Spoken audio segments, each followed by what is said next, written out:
All right, hello everyone, and peace of Christ to all of you. I hope my voice is coming good and clear.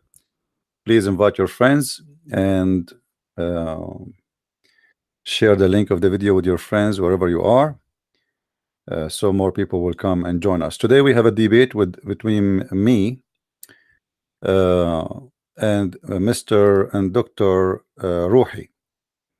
Dr. Rohi, he have a PhD in Islam from Islamic University, one of the highest Islamic university.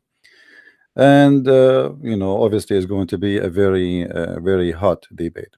So please invite your friends, and we are waiting for him to call us, and we will be right on air with you. Just to let you know, I have no questions to ask to Mr. Rohi. Actually, I was thinking to ask him to ask me what to ask him, which means I will ask him, what do you like me to ask you, to make it simple and easy. I mean, how easier I can make it more than this? So be my witness. I'm going to ask him, what do you like me to ask you? I cannot make it more simple than this. All right. Uh, please invite your friends. Let us bring more people here. We are waiting for him. He's online already, so which is a good news, because that's mean we will not, uh, you know, he is not like late or something. So it's confirmed that he is online, which is very good. Uh, by the way, for those who do not know, my books, my two books, new books, which is Six and Allah, is already in Amazon. So for those who care to have copies of it, please go and get your copies. It's two volumes, volume number 1 and volume number 2. Now for sure you will not get one volume without the other, because they complete each other. But it makes sense more that you buy first number 1, or you buy both in the same time. So this is how the cover look like in the front of your eyes. Now this book is not about insulting anyone. It's just revealing a lot of things you never heard of. And actually I don't speak about it online, because we might get banned in YouTube if we say it. So the book is available in Amazon. Get your copies, and and leave your comment. Leave an honest comment. Don't do what the Muslims do. Muslims, they support a Muslim just because he's a Muslim. We don't do that.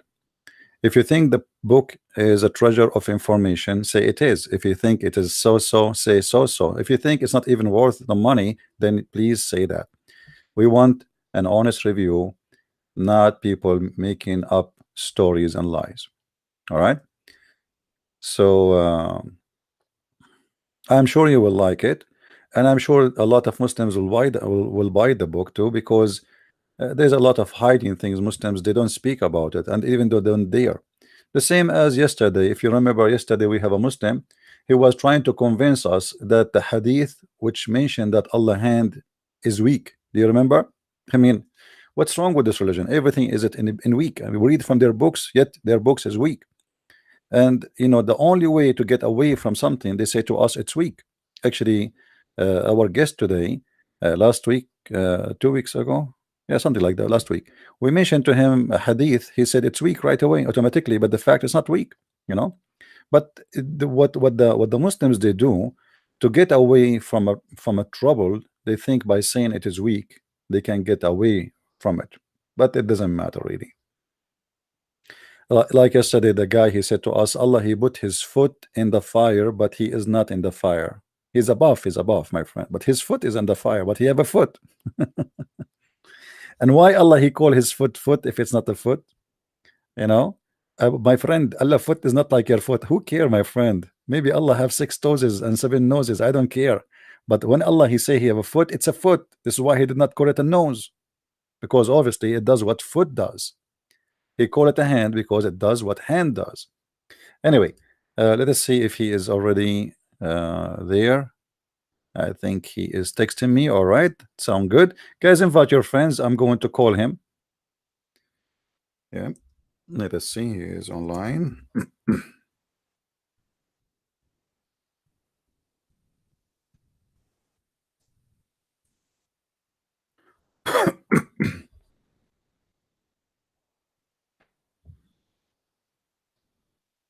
I asked him if he is ready to call him. All right, he said inshallah. So let us start. And be my witness, guys. I'm not going to ask him a question. I will ask him to tell me what the question he like to hear.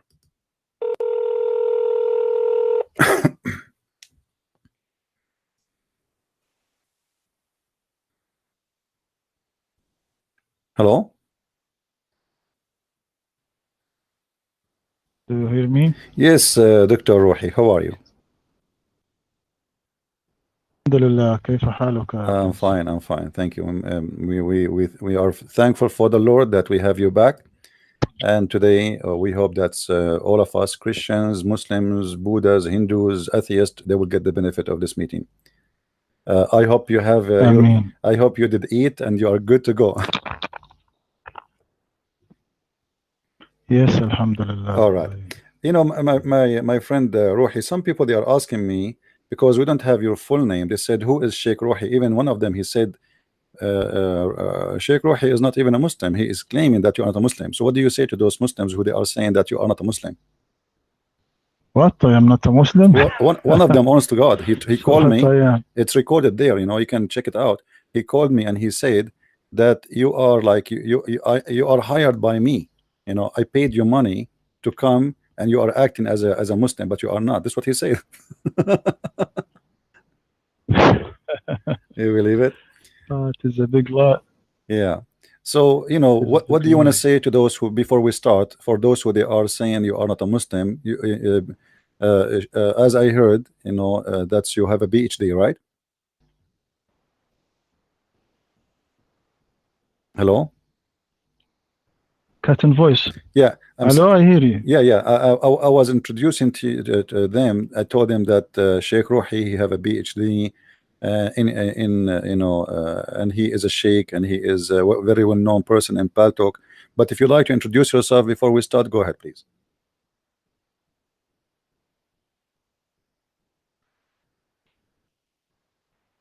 Cat and voice. I Sheikh, don't do you hear hear me? you. Do you like to introduce If yourself I before? am Yeah, the... Sheikh, do you hear me? Do you hear Yes. me? Okay. Yes, I hear Do you. you like to introduce yourself before we start? For those Muslims who would like to know you better. Yes.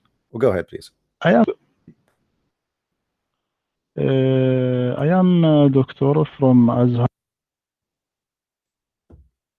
I يعني, can tell you about myself. Maybe they want to know your full And name I... if you don't mind. So Dr. Rohi is a doctor from Al-Azhar University. You just heard him saying that, confirming that. What is your field, Dr. Rohi? In what you graduate with what from Azhar University? in Sharia. In Sharia. So he is In Sharia. a person who Islamic have a Sharia. PhD in Sharia Allah. That's wonderful. All right. Do you like to say your full name, Dr. Rohi, or you don't want to mention? It's up to you. No, later, my friend. No problem. Dr. Rohi, I'm not going to ask you any question. You are our guest. So I'm going to ask you, what do you like me to ask you? Give me the question you like me to ask you, and I will give it to you back. What? I don't understand. What do you like me to ask you? I'm not going to ask you a question of my choice. What is your favorite question you like to be asked? Like something you can really explain very well because you know everything about it. First, thank you a lot for it. Sheikh, let me call you back because the voice is cutting for some reason. Let me give you a call back. Hold on, maybe that will fix. Let me call you back in a second. All right, Sheikh. Yes, I will restart Okay. now. All right. Because it is somehow cutting it's voice. cutting. Do you have many programs running in the in the background of your computer? Maybe there's many Okay. because you are in Egypt. 1 minute, my... Yeah. 1 minute, my friend. No problem. Take your time. All right. So as you heard, guys, he confirmed that he is a PhD person from Al-Azhar University. For those who do not know, the Azhar University is the highest university in the world to teach about Islam. Me, myself, I did not get my degree from the Azhar University. I got it from different school, have nothing to do with this university. However, My experience with people who graduate from Islamic University, you learn nothing. And today we are going to prove it. All right? Tell him to close the window. Okay. Please invite your friends. We have only 215 people. Like, come on. If a girl, she is doing unboxing for her t-shirt, she will get 500. Go on YouTube and you will find a girl, she is doing unboxing for what? For lipstick. She have 5,000 people watching live. I mean, come on. All right, let us call him back. He's back on air. All right, Sheikh. Hello? Yeah, we hear you. Go ahead. Hello? Yes, I hear you, Sheikh. Hello? I hear you, my friend. How the voice now? It is Is there good. cutting? It is good. Go ahead. It's good. Oh, okay. Go ahead. We are listening. Oh, okay. First, thank you a lot for your polite. May Allah bless you. Truly, I am glad to meet you and discuss with you. But يعني in also for those who follow us and don't speak English, I suggest that you ask your question in Arabic, then you ask your question in English, and I'll answer you in Arabic, then I'll answer you in English, because a lot of people ask me to do that. If this is possible. Is it possible? You are in your room in Paltalk, right? You have a room in Paltalk open. Is that what's happening or what? Now, No. Now it is closed, my room. Oh, okay. Because if we wanna say the thing twice, maybe we can do other debate just in Arabic, me and you, for the same topic or anything else. Let us focus here in Arabic and English, because everybody listening now is English-speaking people. However, feel free to speak in Arabic if you have to, or to read something, or to quote something. No problem, and we translate. Is that all right? Okay. All right. Go ahead, my friend. Oh, all right. Okay. In the last debate, now we are talking about نسيان النبي صلى الله عليه وسلم. Okay. All right. I said for me it is authenticated يعني authenticated hadith. Why? Because many of scholars not take every hadith who contradict with Quran, even if this hadith was in Bukhari. Not this hadith personally, but even every hadith contradict with the Quran. According to the other scholars whom take every hadith in Bukhari, even it was this hadith contradict with the Quran, they solved the contradiction by saying this verse was written in the Quran, and all companions were recite it. I mean, first that the Prophet heard the man read it at night. Okay. And in this moment, when this man read it in the night, this ayah was absent from him, from the Prophet Muhammad. Then the Prophet sallallahu alaihi wasallam has remembered it. It is case like when we see a dream at night, then in the morning we forget it, but we are remembering it immediately when we see this sign reminds us of it. So this verse was absent from him, but has not erased of his mind. So forgetting has here is because his mind is preoccupied with something else. Mm. Also, scholars said, according to prophets, forgetfulness after informing people is possible, but forgetting before informing people is impossible because when he informs people,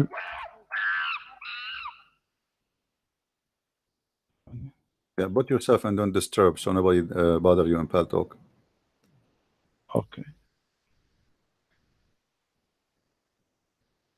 Uh, I said no, but forgetting before informing people is impossible because Mm. when he informs people, they recite it immediately and it will be written also immediately.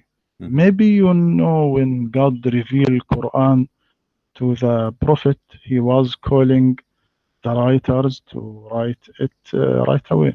Mm-hmm. So it is impossible to forget any verse of the Quran. Mm-hmm. So I say briefly, the scholars said that of the prophets, forgetfulness is possible with two conditions. The first condition, he forgets after he informs people, but Mm-hmm. forgetfulness before informing people don't happen by no means.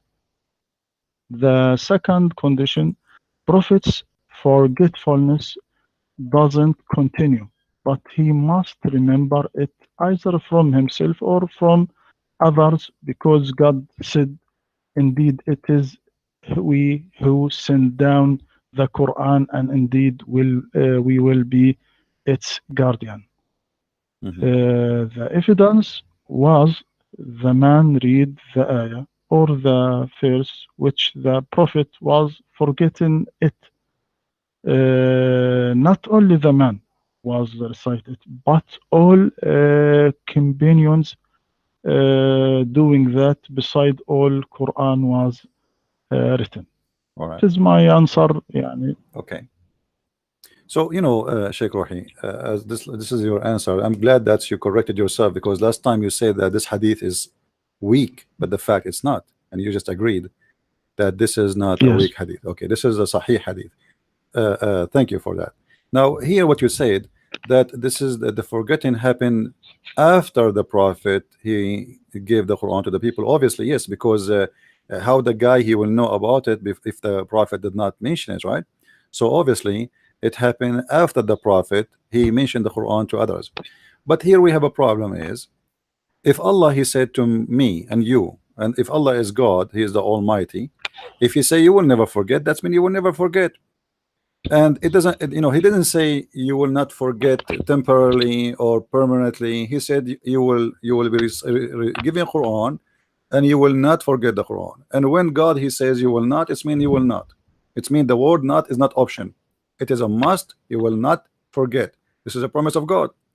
What is confirmed in this hadith, which you confirmed yourself that this is a true hadith, that the prophet he forgot verses and chapters, not only a verse or two or a sentence, verses and chapters.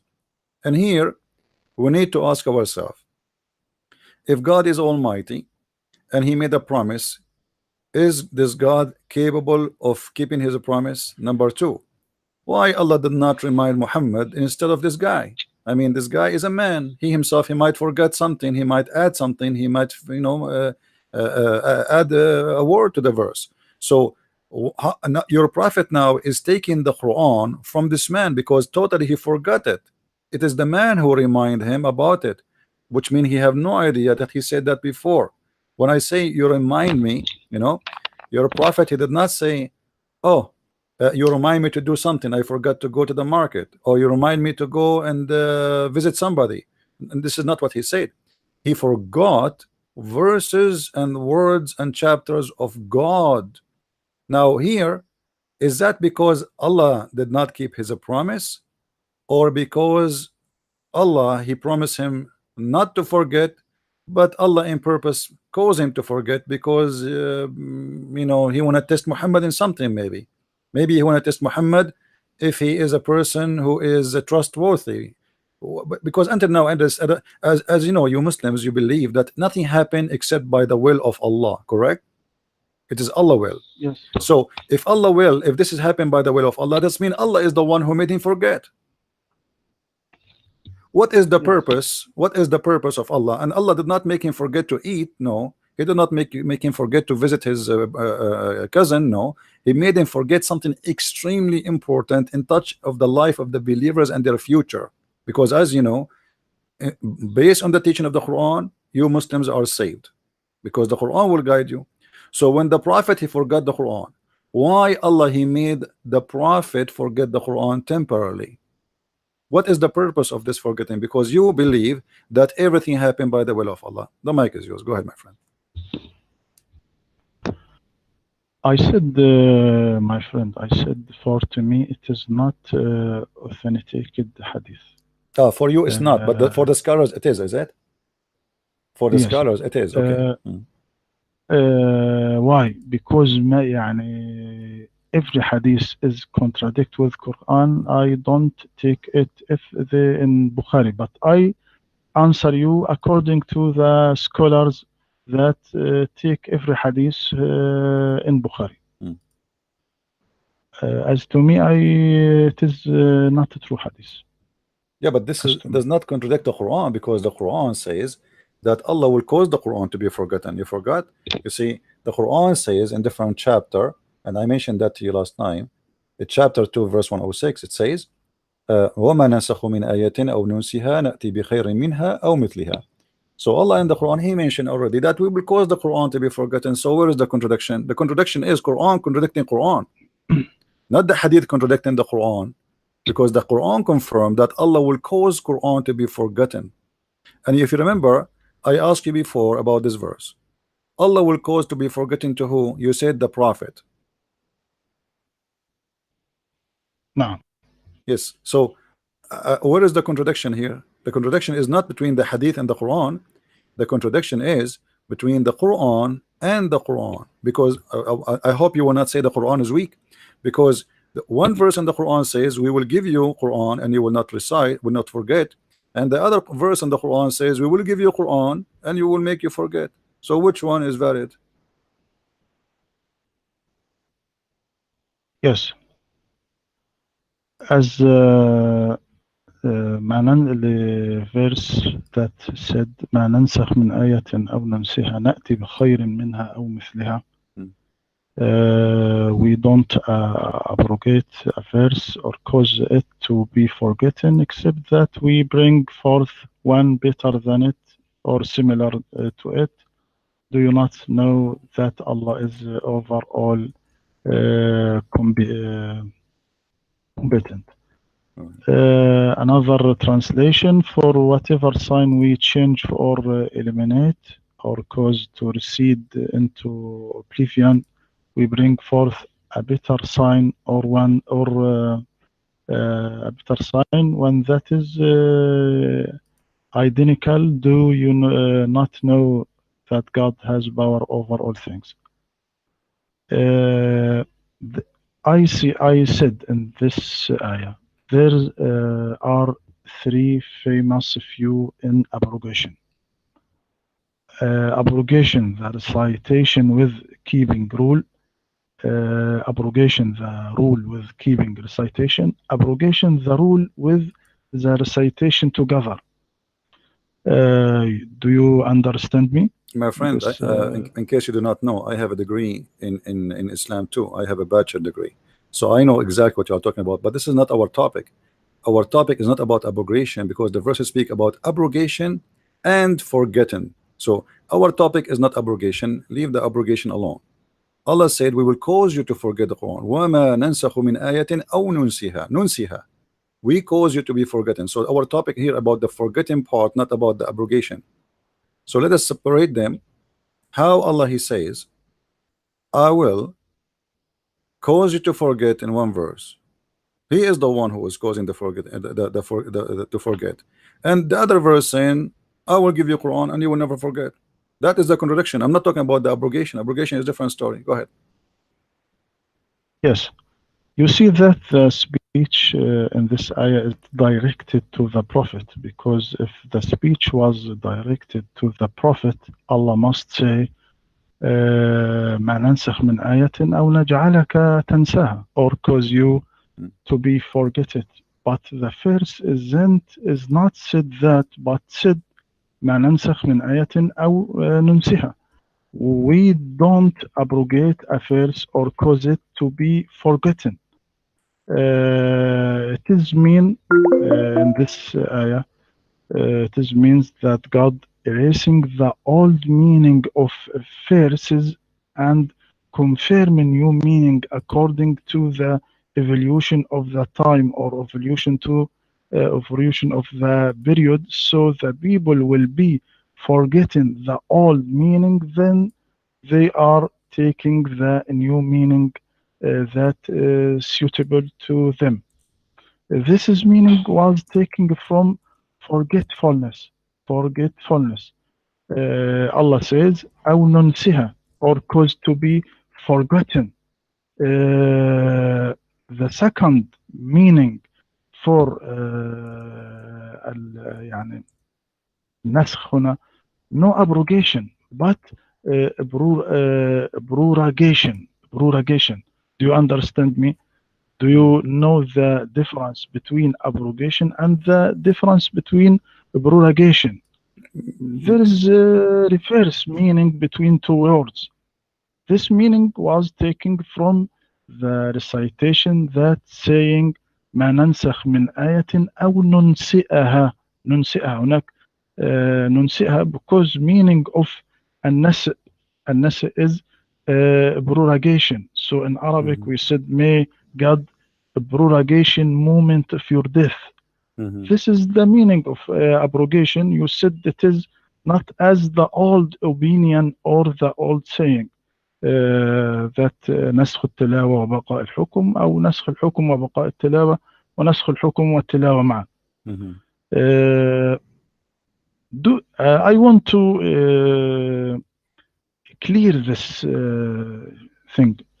Do you know how this triple division came from? It came from human nature. In every mind of us, there is motivation to this triple division. For example, we said couple in the house or couple outside the house, or one of them is in the house and the other is outside the house. There is no fourth possibility.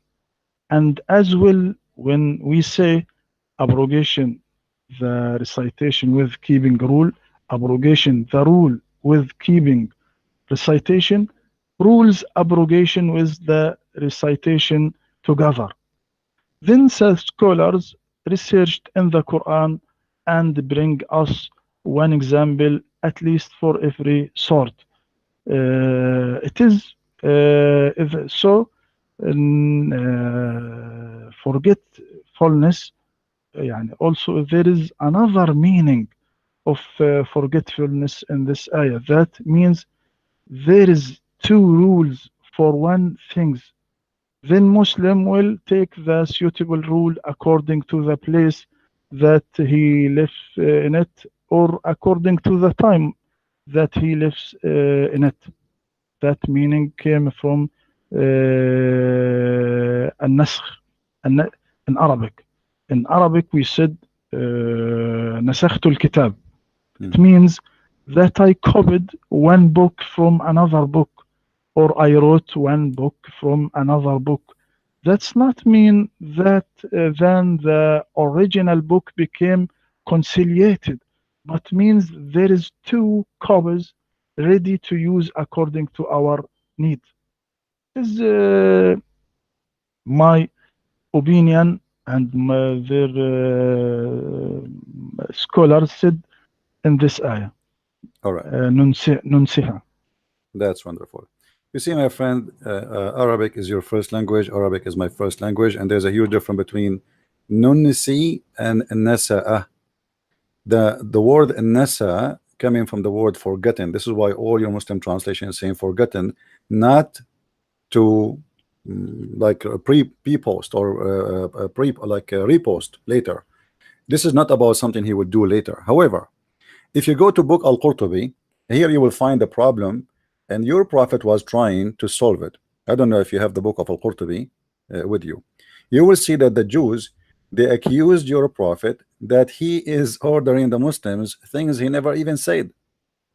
And your prophet, he confirmed that he is, yes, you know, he is ordering the Muslims. Nowhere in the Quran it says he's making rules. And your prophet, he is, all what he is saying, oh, Allah gave me rules, but he made me forget the Quran. But don't worry, he will make a Quran better than the rules, or let us say he will make Quran instead of the Quran which I forgot. Because the Jews, they are challenging him. Where is the verses you are saying you gave them to do this and this? You did not give them anything, so you are making up rules. I don't know if you have the Al-Qurtubi with you. If we go there, it says قوله تعالى ما ننسخ من آية أو ننسها عطف على ننسخ وحذفت الياء, etc. This is for Arabic. And then he continues saying, and then they said إن محمدا يأمر أصحابه بشيء ثم ينهاهم عنه فما كان هذا القرآن إلا من جهته ولهذا يناقض بعضه بعضا. So Muhammad, to solve this problem, because they accuse him, that the Jews, they accuse him, and the Arab, they accuse him, that Muhammad is bringing things he did not even receive from his God. Where is bringing this? And he is contradicting himself. One day he says something, the other day he says something else. But where we can find that the Quran, where we can find the Quran saying what he just said? So Muhammad, he did not confirm, he did not say, oh, you are lying, it's not the case. No, he agreed with them. He agreed with them, and he said, Allah, he caused me to forget the Quran. However, Allah will bring me something better or similar. He did not say, oh, no, you know, like because it says here nunsiha caused to be forgotten, not we will delay it. This is not the word nasa'a, this is the word nunsi, unless the Quran is written wrongly. Same time, you can go right now to the book of Asbab al-Nuzul, and I'm sure you are aware of this book very well, and you will see more explanation about this. So your prophet was coming with the statements does not even fit with his Quran. And actually, you Muslims, one of the things about Muslims, that they accept what Muhammad said over what the Quran said. As an example, the Quran allowed the mut'ah. Muslim Sunni, they said, and you are a Muslim Sunni, believe that the mut'ah was abrogated by a hadith. If I am in the time of the prophet, and I will say to him, how I can accept you abrogating something Allah allow? Who is the one is higher, the prophet or God? For sure you will say it is God who is higher. So how a prophet, he can sign a paper from his office deleting, abrogating what is signed by God himself? That does not make sense. So this is just an example about what was happening in the time of Muhammad. Muhammad, he says something have nothing to do with the Quran, and then when they accuse him that he is making things up, he said, oh, hold on, yes, Allah did not give me Quran, but don't worry, Allah, whatever he abrogate, because I'm abrogating as I wish, and whatever I did not even mention that this is abrogation because Allah caused me to forget. However, don't worry, be happy, Allah is going to give me something similar and better. And that is an act of a person who is not presenting God. This is somebody is fabricating things. Your mic, my friend.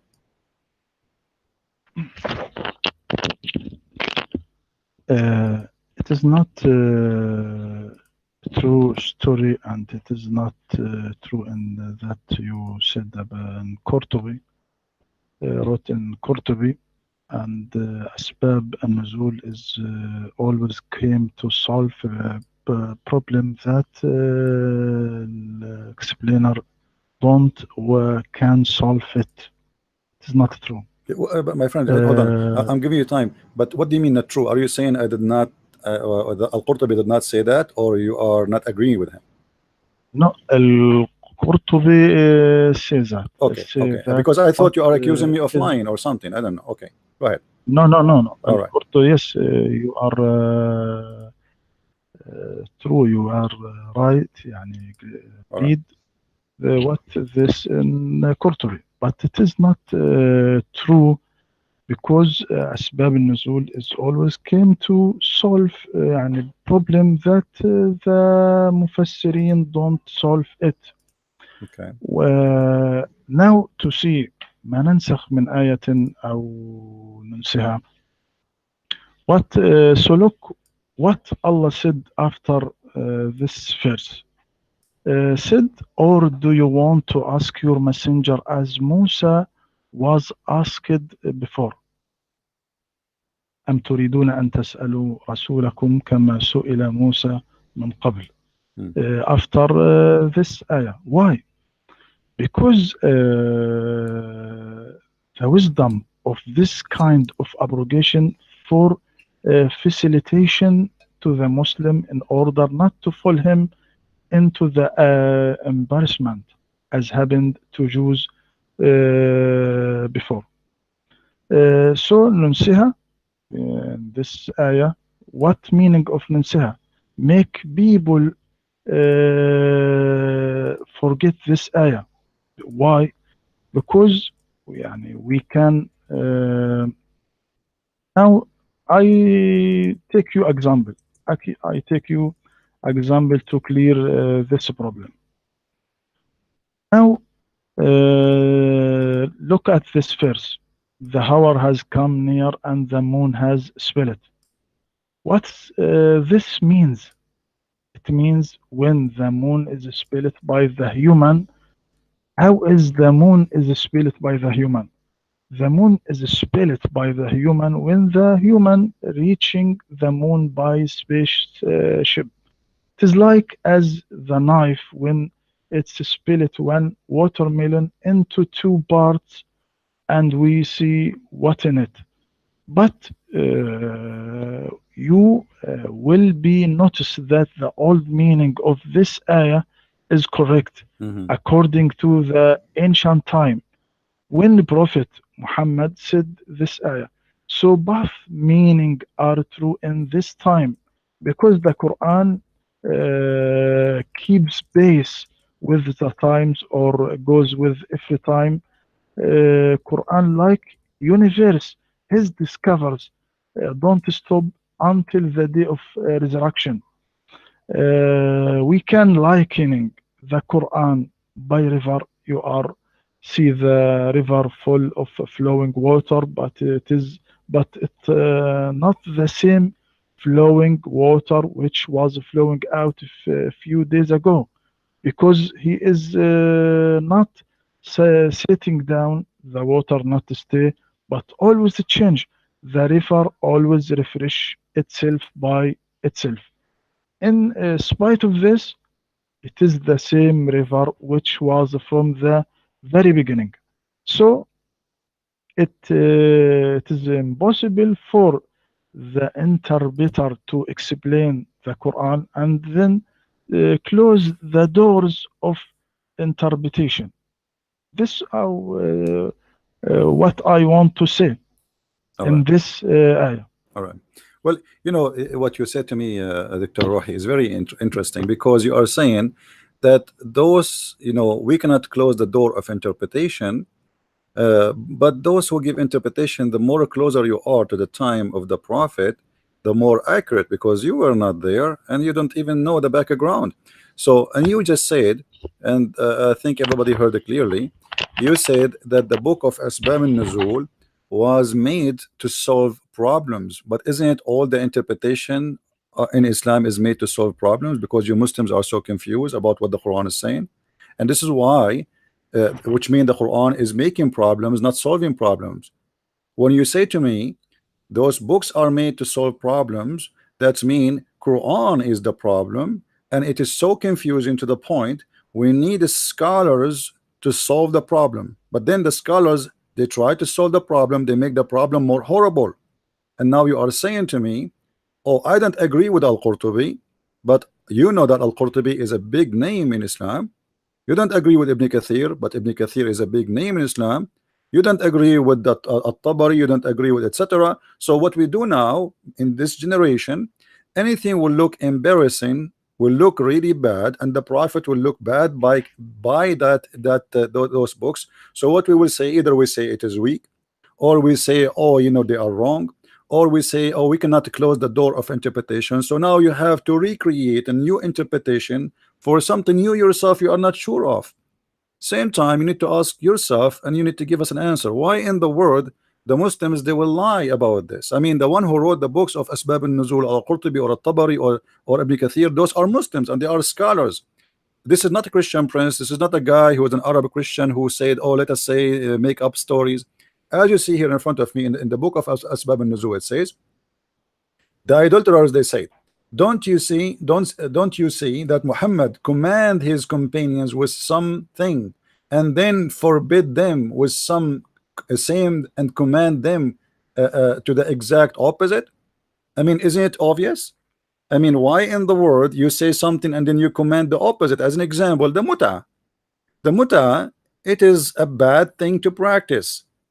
How in the world somebody he claimed that he is following the same God of Abraham and the same God of Moses, he allowed his men to go and rent women for sex, and then he changed his mind, and then he make a statement, but he did not give Quran, because even the verse you give, we are talking about, my friend, the one we are talking about in chapter 2, that Allah will cause Quran to be forgotten and he will give you something better or similar, which mean based on the Quran you cannot abrogate the Quran except by the Quran, because you are the one who just said to us, none of our revelation, none, the word here is so clear, none, which mean not even one of the revelation of Allah, but is going to abrogated by who? By us, Allah. Do we abrogate or cause to be forgotten? But we substitute, not Muhammad. So the verse here confirm that all the belief of the Muslims that hadith can abrogate the Quran is false, and that mean any behavior is coming from your prophet about the abrogation or causing to be forgotten is just to cover a problem, as you said. Muhammad always, and excuse me, I'm not saying the word Muhammad to insult. You know, we Christian, we call Jesus Jesus. We don't say peace upon him. So this is not an insult. So here, Muhammad is creating a verse to cover a problem, which is he been accused that he is he's fabricating things. He did not even say it. His God never told him. Where do you get this rules from? Your God says something to you in the morning, afternoon you say something else. And you see, your prophet did not say this not true. He confirmed it. He said, yes, this is true. I say something in the morning and then I change my mind after. Why? Because Allah, none of what Allah revelation is abrogated or caused to be forgotten. So he add the word forgotten to cover other problem. Here he is covering two things.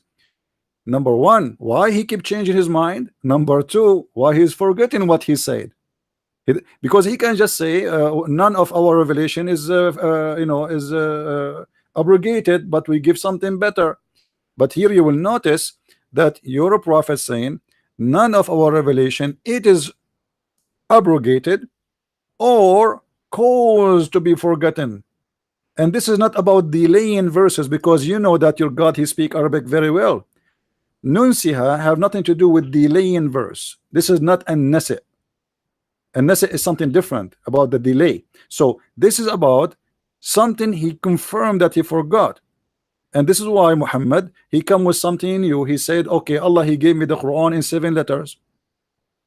And we will talk about that, you know, if you like. But the books which I am quoting for you, those are not Christian books, those are your scholars. And your scholar confirming, even though you don't agree with them, that your prophet, he changed his mind. And this is what they accuse him about, and this is why he made this verse. And here I want to ask you, Sheikh Rohi, before I give you the mic back, how Allah will make something better? I mean, God is God. I don't know if you heard of my books. You know, I have many books in Amazon. Imagine I'm saying, my book, I'm going to take a book. I'm going to write better book than this. This is possible for a human being because he improved maybe his English, he improved his knowledge, he learned more. But we are talking about God. So how God is going to cause you to forget something and then he will do something better or similar? So what the point? Better, that's mean Allah will, he will make Quran better than the Quran. Similar, that's mean there's no point because you just said it's the same. So why you are deleting and why you are for causing us to forget something, you will make the same of it. Simply because Muhammad, he cannot repeat the same statement twice. So he's saying to them, Allah, yes, I forgot the Quran, but Allah will give me something better and similar. It's like in Arabic, it says, okay, I lost. Okay, you know what? I lost. Yeah, I lost. But you know what? I promise you that tomorrow we will have a better house. Like my house is burned, my house is destroyed. But I promise you tomorrow our house will be better, and the worst scenario is going to be similar. So what kind of Quran this Quran is saying? You supposedly, it's not your prophet saying that, it is God, but obviously it is your prophet making up this verse saying Allah will give me something similar or better, because that is against the nature of God. God don't make something better than what God made already. God, he is perfect, and when you say that God will make something better than what God he made, that's mean this God is having an improvement in his life. He have an improvement of a quality. How Allah can make a better Quran than the Quran? Go ahead, my friend. Thank you, dear. أسباب النزول not all أسباب النزول is true.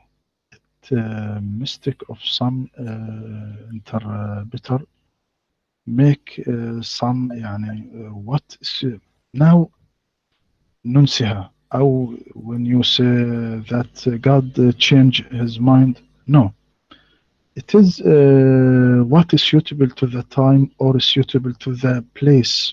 So not our time is suitable to the ancient time. So it means that God erasing the old meaning of verse and confirming new meaning according to the evolution to the time or evolution to the period.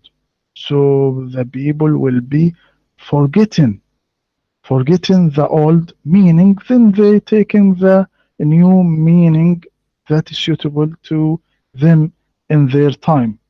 Now, when you said muta and that God allow muta, then he forbid that. No, it is a big mistake.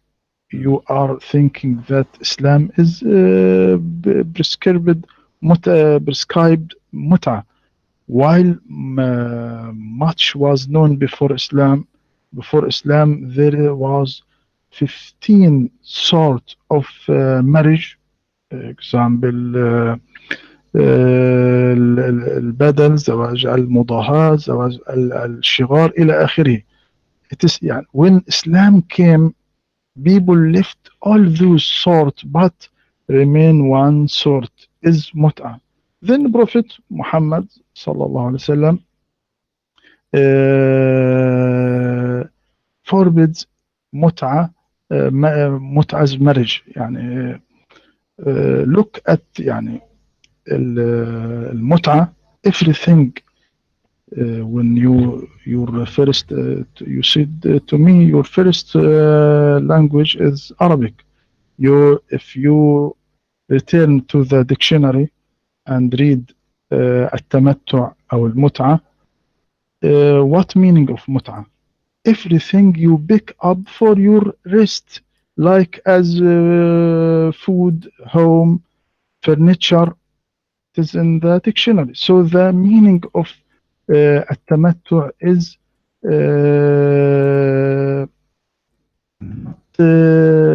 relish, not relish, but it is you pick up for your rest like food, home, furniture. This is what some people don't understand what the mut'ah. But all mufassirin as-sunnah, all interpreter in sunnah, forbid and not said this is first talking about mut'ah. So not a problem in this. You are done? Okay, yes. All right, my friend. You see, the purpose of the muta is about enjoying their body. What do you mean? Like, you know Arabic. I know Arabic. Yes, I enjoy going to the beach. I enjoy eating food. I enjoy hearing music. But this is not what the verse is about. So this is a different story. We are talking about enjoying it. What it? It is their private part, and you have to pay for it. For what? For enjoying their private part. And this is not a marriage, my friend, because marriage have to be about making a family. This is the purpose of it, is not making a family. And you know the story very well. You are a person who have a PhD from Azhar University. That two guys, they approach your prophet and they said to him, well, we are here and we are like, we need women. So the prophet, he says, go, and he point his fingers at a bunch of women and he said, go and enjoy them. He did not go and say go and marry them. He said go and enjoy them. And then the two guys, they went there and they asked those girls to sleep with them in return of offering them clothing and money. So this is an exchange of service, have nothing to do with marriage. And you know that the muta is a preset date. One of the conditions, the major condition of the muta is which is a sexual pleasure, that you have to say how much you will pay. You have to mention for how long, and then the other person, which is the female in this case, she agree with you about the period and the time and the money. And when both of you reach that agreement, she is lawful for you. So if a man and a woman, they agree to sleep together for one night stand, let us say from 10 to 10, 24 hours. When the 10 in 10 the hour became 10 in the second day, this marriage, or what you call it marriage, is not exist no more. There's no need for divorce. So how we can call it marriage? This is not marriage. This is a contract of sexual activities, hiring women for the sake of enjoying their body. And not only that, according to the muta rules, and you have a PhD in Islam, a woman who is marrying this man, she inherit nothing of him. She cannot inherit him because she is just a muta. Actually, there is many books that say that this is istijar, this is rent. It's renting women. So what do you mean when you say to me that the Arab before Islam, they used to do that? Actually, by the way, I have a book, is just published in Amazon, speaking about the whole topic about that issue, not necessarily the muta, all the sexuality in Islam. What do you mean when you say that the Arab used to do muta and Allah allow it at that time? I mean, okay, was Musa allowing muta? Was Jesus allowing muta? Who is the word when I allow muta, and how Allah agree with the kuffar? Because this is not right, and you know that, and I am sure you will not allow any of your family to practice it. And as long it was okay for Allah at that time, what happened? I mean, why at that time it was okay, later it became not okay? I know you will tell me, oh, the prophet, he came in step by step, but this doesn't make sense, because at the end of the day, adultery is no, is not step by step. Killing is no. Lying is no. There's no step by step. God don't compromise. We are talking about God Almighty. We are not talking about a guy going to the bazaar trying to get some goods in the better price. And here when we mention that Allah, he said something better, can you tell me what is better than the muta? Allah never gave muta better. Allah never sent a verse to abrogate the muta. So how you Muslims abrogate the muta when Allah never abrogate the muta? It was your prophet who made that verse after actually he allowed him to do muta. And this is one of the things about your prophet, how he allowed the muta before the verse, because this verse came after he told those two guys go and practice the muta. So imagine here that, as you said, and I like what you said Al-Qurtubi and At-Tabari and Asbab al-Nuzul, those books, they came to solve a problem. Thank you very much. Well, the prophet is doing the same exactly. He says something and then people, they started questioning what he is doing. So right away after that, you're a prophet, he bring a verse to solve the problem because people, they don't agree. As an example, you're a prophet, he took an oath in front of his wives not to do something. The Muslim scholars in disagreement about what it is exactly. Some they say it's about having sex with the married couple, some they say about something else. Doesn't matter what it is. he made an oath right away. Muhammad, he received, after he made the oath, he received a solution for the problem. He received a verse from his God saying, why you are making an oath, forbidding to yourself what is lawful to you. So obviously you're a prophet. He come with something always to solve a problem. If you remember, my friend, if you remember, Aisha, she said, and I'm sure you respect Aisha very much, you Muslim Sunni, you respect her. Aisha, when you're a prophet, he said any Muslim woman, she give herself to the prophet, and this is just a privilege for the prophet. Aisha, she felt jealous, and she said, I see that your God, he rushed into your desire, Muhammad. So the God of Muhammad Muhammad, he have a desire for women, to have more women. Not the verse came first and then Muhammad, he got the women. No, Muhammad, he have a desire for the women. Then the verse comes, says, okay, Muhammad, take as many women as you wish. So this is why Aisha, she said, Inni ara rabbuka yusari'u ila hawaka ya Muhammad. I see that your God, he rushed into your desire, Muhammad. And she was talking about what desire? His sexual desire. So here we have a very clear evidence that even Aisha, the wife of the Prophet, she noticed that Quran is made up to the size of Muhammad. The word of God is not because it is right to do this or not. It's because Muhammad, he have a desire. So when Muhammad have a desire to do mut'ah, people do mut'ah. Muhammad, he found that people are talking about him. They say, what kind of a prophet, he allowed women to rent themselves for money? Then he changed his mind. And let me ask you, my friend, what is mut'ah? Isn't it illegal prostitution? Go ahead.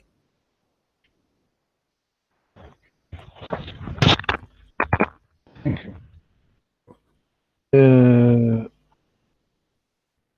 You said that Sharia al-Islam, law of Islam, came, rule of Islam came step by step. It is true, step by step. Then he said in Muslim about mut'ah, O people, I had permitted you to contract temporary marriage with women, but Allah has forbidden it now until the day of resurrection. So he who has any woman with his tape of marriage contract, he should let her off and don't take back anything you have given to them as a door. This what the Prophet said about mut'ah. Then mut'ah don't allow, as the Prophet said, as the day of resurrection. Now, الأجرة أو meaning of الأجرة in يعني فآتوهن أجورهن is recompense, not fair or rent or wage. No. You thought that الأجرة it is mean fair or rent or wage. No, it is wrong. God said in the Quran, فَبَشِّرْهُ بِمَغْفِرَةٍ وَأَجْرٍ كَرِيمٍ. Arabic people saying أَجَرَكَ اللَّهِ, يعني أثابك. Not it is fair, not it is rent, not it is wage. So when Omar ibn al-Khattab said, when he was Khalifat al-Muslimin, said, "O people, truly Prophet Muhammad allow mut'ah, then forbid it for us." This is about mut'ah. This was in the ancient time before Islam. And when Islam came, he forbid this, as he forbid wine and other thing. He is take people step by step, because people wasn't know a lot about God. Then he forbid it, as I read to you, all people, I had permitted to you to contract temporary marriage with women, but Allah has forbidden it now until the day of resurrection. So he is who has any woman with this type of marriage contract, he should let her off and don't take back anything you have given to them. This is about mut'a in Islam. Mike yours. All right. You see, Sheikh, the problem is, I don't know, when you say to me, I speak Arabic and you speak Arabic, but look like we are speaking about different Arabic. You give me an example saying that Allah, He says that Allah will give reward, ujur, but this is a reward in the heaven, that to go in heaven. We are talking about here getting the woman money. You see, if the word ujur in the Quran, when it speak about women, is not about paying them money, then you can give me example about Allah will give you reward and Allah will reward you for the good deeds you do. But this is not the case. We are talking about payment, money, jewelries. We are not talking about a reward of God in heaven. So this is totally different story. I look like he dropped. Okay, we will call him back. He's offline. We will wait for him to come back. All right, guys, do you see with me in the screen? He said this is not rented women. Do you see it? This is Islamic website. This is al-islam.org. It says, in some work, special term is applied to women who participate in muta, mustajara, or rented women. Do you see it? Muta is considered a kind of rental.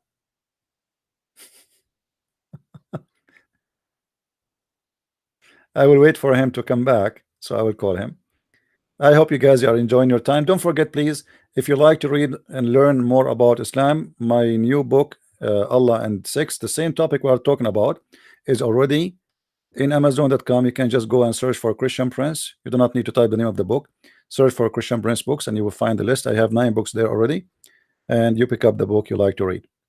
I hope the Sheikh Rohi, who have a PhD in Islam, he will be back with us immediately, and we will continue. And as you see, I'm doing my best to be nice and friendly and correcting the Muslims about their belief. It's not my fault that if Muslims, they have no idea what they are talking about. It's not my fault that it doesn't matter how big you are. You see, this is all I say. Debating scholars is a lot easier than debating Muslim kids. A Muslim kid, he can play games as much as he wish. Like, you know, like the kid yesterday, he was talking to me. You lose your voice repeating the same thing. When you speak to somebody, he have a PhD, he knew exactly what I'm talking. You see, he did not say to me Al-Qurtubi is lying. No, he said yes, they say that. He did not say to me Asbab al-Nuzul, it doesn't say that. He said yes, they say that, but he don't agree with them. He didn't say, you remember last time he said the hadith is weak, last week, the one about the prophet will forget. Now he said this, it is not weak. He agree, but he don't agree with it. See how he changed his position? No problem. You can change your position as much as you wish. Still you are giving me no answer. Still he is offline. I'm waiting for him. Please invite your friends, and I hope we will have Sheikh Rohi back. Sheikh Rohi is a person who has a PhD from Azhar University. It is the highest school in about Islam in the world. It's the top school, and as you see, Al-Azhar University give no answer. Is not a qualified. Nobody can give a, not because he is not good educated, no, but because this is a religion. It's made of you know, collection. It's like a junkyard. You know, every piece is coming from somewhere. And you know, you want to make a recycle. I believe in recycling, no problem, but recycle will stay recycled. Don't tell me this is coming from God. It does not come in any way, in any proof from God. I hope he will be back soon. If you are a person who speaks German or French or Dutch, go and get my books from Amazon.com, and I hope people, they really enjoy reading our books, and they will learn a lot of from it. You see, there's a difference between somebody study Islam and somebody he think what he studies. I got a degree in Islam. I don't claim to be a PhD holder, But who care about the PhD? My knowledge about Islam is a lot more higher than those who have a PhD. PhD is not about education, it's about a degree.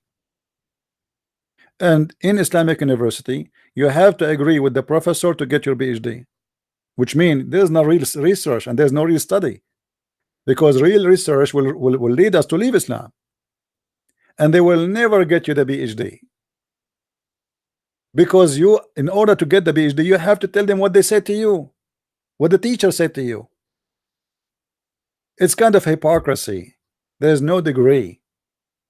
I have to repeat what the teacher said to me. Dr. Rohi is back. I will call him back.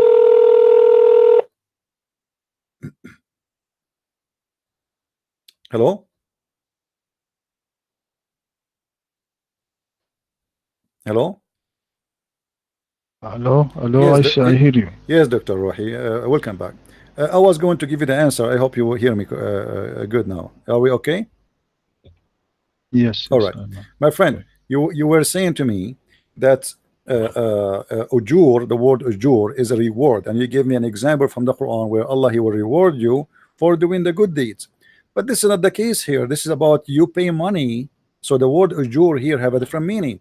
You see, when I say may the Lord bless you, this is ujur, this is reward. Bless you, blessing from God is a reward, but this is not money.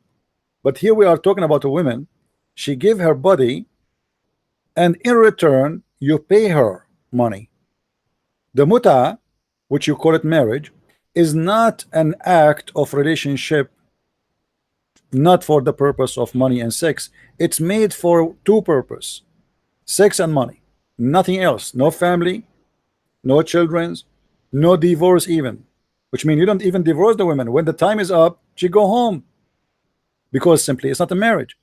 But you Muslims, you call it marriage to cover up that this is nothing but a rental contract. And this is the Islam .org, Islamic Sunni website. They are saying, and I read for you, I quote for you what they are saying, not me. It says, in some work special term is applied to women who participate in the muta, musta'jara, or rented women. Muta is considered as a kind of rental because in general a man basic aim is the kind of marriage is sexual enjoyment of the women, and in return of this enjoyment the women receive certain amount of money or property. So this is nothing but a sex exchange, money for sex. Same time you said that your prophet said that Allah, he allow muta, and I and Allah forbid mut'ah. Like he been informed, your prophet said, he been informed that Allah, he forbid mut'ah until the judgment day. Where the prophet he receive a verse saying Allah, he forbid mut'ah? We have the verse, chapter 4, verse 24, Allah saying do mut'ah. Where the verse in the Quran it says don't do mut'ah? You cannot find it. So how Muhammad he claimed that he received an order from Allah to demolish the mut'ah practice when he never did? And this is exactly what we were talking about in the book of Asbab al-Nuzul. The people, they were saying to Muhammad, this man, he fabricate the verses just to solve a problem, and here we go, he created a problem for himself. He said that you can do mut'ah. People, they start talking, saying, what kind of a prophet he allowed such a thing? This is nothing but prostitution. It is exactly prostitution. So in order to solve this problem, Muhammad, he come with a new rule saying, okay, you know what, I forbid you to do mut'ah from now until judgment day. But it's not Allah who said that.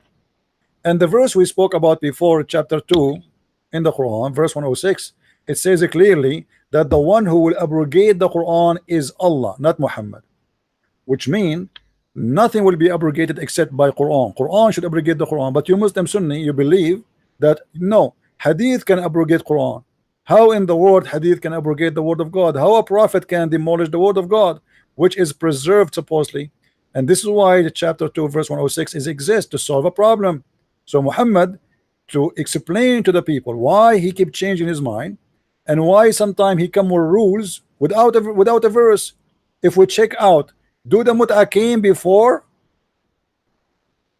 which means as a practice by Muhammad and his followers, or after the verse received, you will see that the verse came after.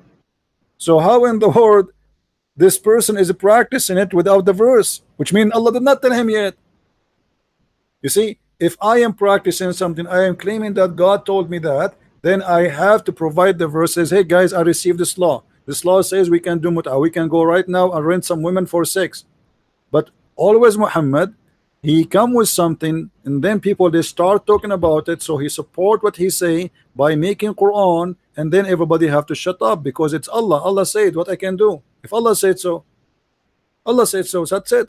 So what you say to me have nothing to do with the problem. The problem is how Muhammad apply prostitution to be part of his religion. How Muhammad claimed that his God said to him, you can rent women in return of money, sex for money.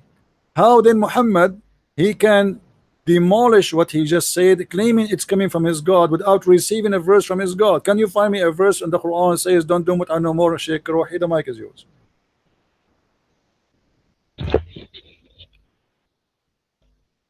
Thank you. You're welcome. Do you hear me? Yes. Yes. Okay. What Allah, I said, and Allah not allowed mut'ah, but mut'ah was before Islam. Then Islam forbid this step by step. But why all interpreter said is not about mut'ah? This verse not about mut'ah. So give me one interpreter. He said that verse about mut'ah. All interpreters said it is not about mut'ah. If this verse about mut'ah, why all interpreters said it is not about mut'ah? And Muhammad sallallahu alaihi wasallam said it is what I read to you. I had permitted you to contract mut'ah with, but Allah has forbidden it. How Allah was forbidden it? In Quran. How Allah forbid it? Not in Hadith, in Quran. Where? Because Muhammad said Allah has forbidden it now until the day of resurrection. Where is the verse? Is it clear? Where is the verse in the Quran which says mut'ah is not allowed no more? Where? So where is the verse in Quran that allowed mut'ah? It is not allowed. Give me one interpreter said it is in Sunnah, not in Shia. No problem. It is this verse allowed mut'ah. Well, here we go. Tafsir al-Miqbas of Ibn Abbas. It says that this is mut'ah, zawaj al-mut'ah, and I can give you a ton of them. I mean, it's really strange you are saying to me, give me one person saying that when all of them they agree that this is about mut'ah. Actually, can you give me one did not say this is about zawaj al-mut'ah? I'm really I'm amazed of you saying that. Here we go. This is the official government website of the Kingdom of Jordan, and this is a Muslim Sunni book. This is not a Shia, and this is a chapter 24, verse number chapter 4, verse number 24. It says the following. I'm going to read for you. It says, and it is also said it means that you seek with your money marrying women for agreed period of time, zawajul mut'ah, but the lawfulness of this practice was later abrogated. This is Sunni opinion. This is not a Shia. And this is Quran. And this is the interpretation of the Quran. So it's very nice try of you, Sheikh Rohi, to say that this is not in the Quran when all the story is coming from the Quran. And you know, can you give me the scholar who you agree with where he said that this is the mut'ah, the Sunni scholar who say that mut'ah does not exist in the Quran? Who is the scholar who said that to you? Where do you get this from? It's very strange, my friend. It's very strange. It's very strange what you just said, because you Muslim Sunni agreeing that the mut'ah is a practice coming from the Quran, but what you don't agree with that the Shia they practice that until now, but all of you agree about it. So how you say to me that, oh, the Shia, you know, we don't have this in the Quran? We don't have it in the Quran. Where do you get this from? This is in the Quran. You enjoy them by paying them wages and if we go and see the interpretation of the Muslim Sunni, not the Shia, you will find that they agree. What do you say? If we go to Al-Qurtubi as an example, if we go to Al-Qurtubi, you want to show you Al-Qurtubi? Let me show you Al-Qurtubi in the screen.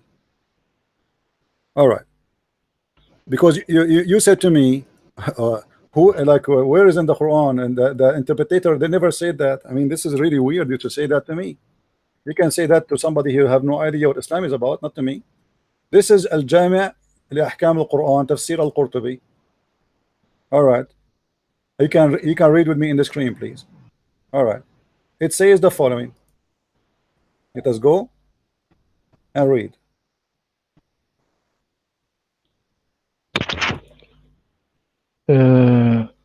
You can return to book Al-Alusi said it is not about Mut'a. Al-Qurtubi, he said a lot of opinion of scholars that was in his time. Okay, so Al-Alusi, he said it is not Mut'a. Yes. Yes, Al-Alusi, it is. Okay, so the Al-Alusi is better than Al-Qurtubi. He is higher as a scholar. No, not. We don't prefer one interpreter than one. Yeah, but the majority, my friend, the majority of the Muslim Sunni, they agree with Al-Qurtubi. You bring me one, I bring you 10. You know what I mean? Because if you bring me one saying it is not about Al-Mut'a, then you have to deal with the rest of them. So, and you Muslims agreeing that we have to go by the majority, not the minority. If the majority of the scholar they say something, then we have to go with it, right? So in Al-Qurtubi, he gave you opinion that some they say this, some they say that, but he agree that Al-Mut'a, and I quote for him, he says, وقال الجمهور, the majority, قال الجمهور المراد نكاح المتعة الذي كان في صدر الإسلام. What is meant by this verse, the mut'a, the F of the mut'a, which was in the beginning of Islam. And هناك من قرأها بإضافة إلى أجل مسمى. Some of them even they add verses or words to the Quran which is not exist in the Quran today. إلى أجل مسمى. حتى إن ابن عباس حلف أنها نزلت كذلك. Even Ibn Abbas, he swear that Allah, he sent the mut'a not the way it's written right now in the Quran. He said that it came. Pay them their wages until ajal musamma, until it is a preset time.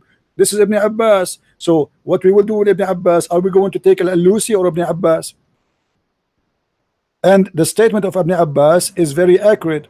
When Ibn Abbas, he said ila ajal musamma, that's mean until a fixed period of time. That is absolutely the mut'a. So you bring me a scholar, I can bring you 1,000. And let me tell you what's happening, Sheikh Rohi.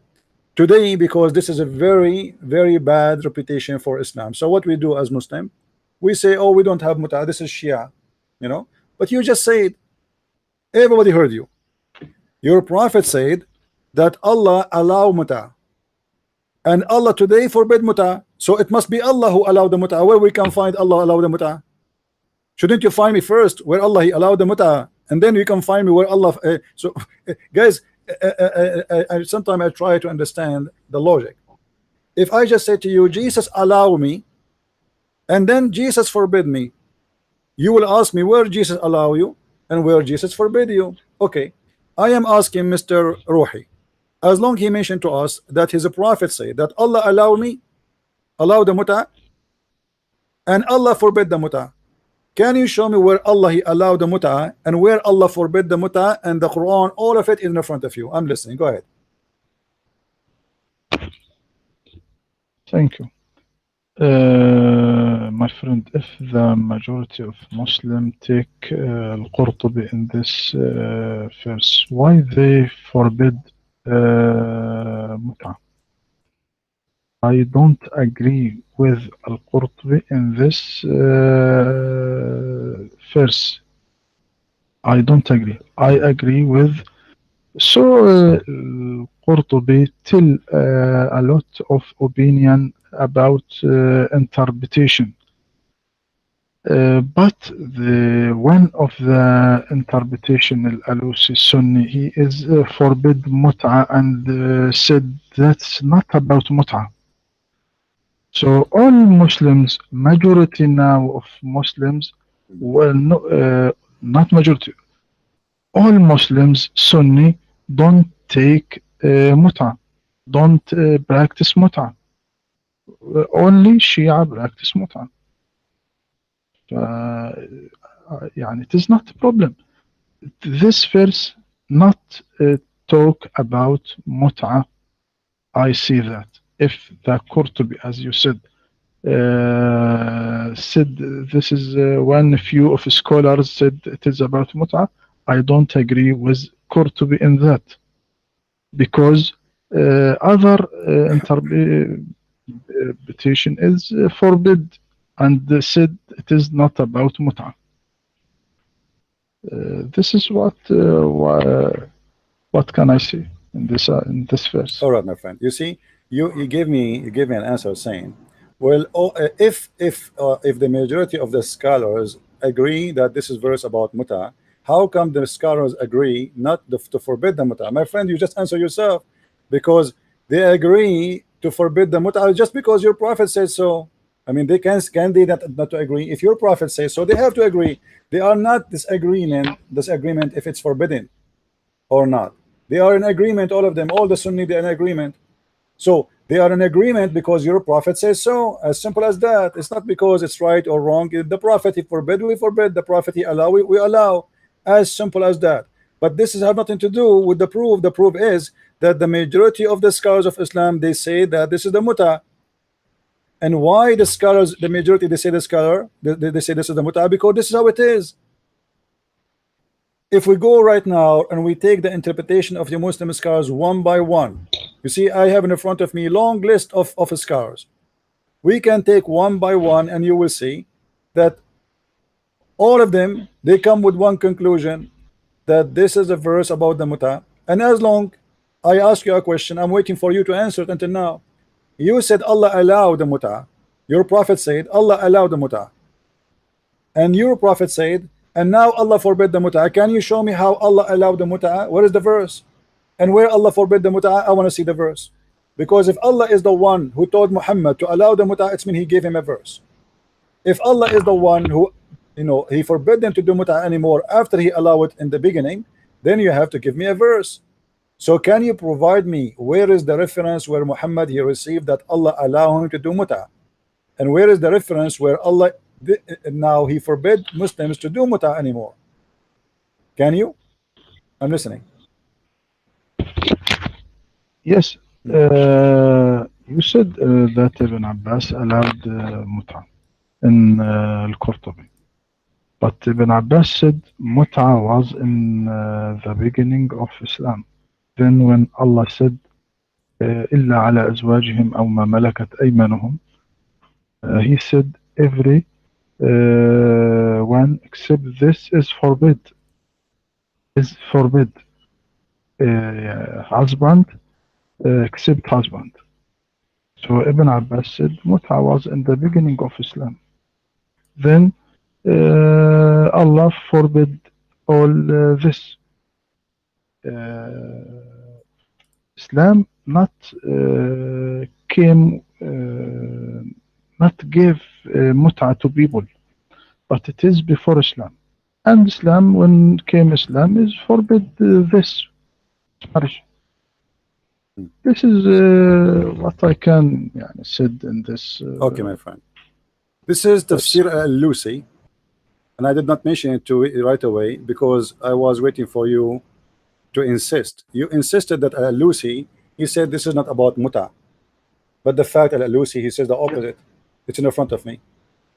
It says in the front of me, وقيل الآية في المتع وهي النكاح إلى أجل معلوم من يوم أو أكثر. Let us translate.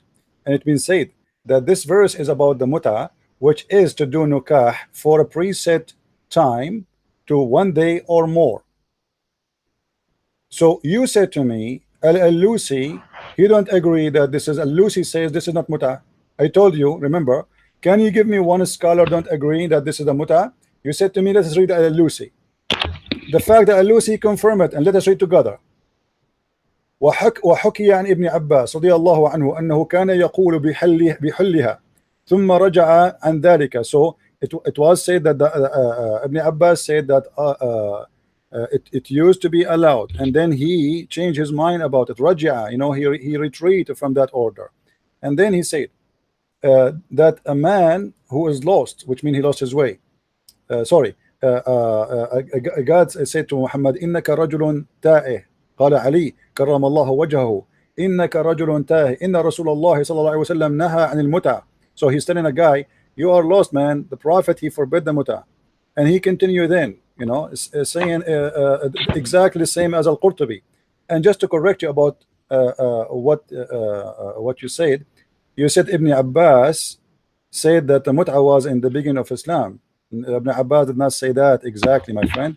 Ibn Abbas said that it was in the beginning of Islam, and he added that there is three words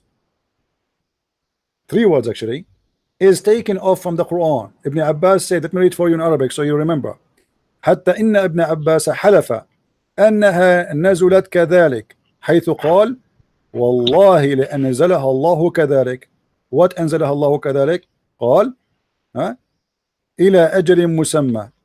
So which mean you pay them their wages, those who you do mut'a with them, and you pay them their mut'a with them لأجل مسمى, until the preset time. So Ibn Abbas claimed that your Quran today is a fabricated Quran, because today it's not what Allah he said, and he swear by Allah, saying I swear by God, I swear by Allah that this is how the verse came down, ila ajli musamma.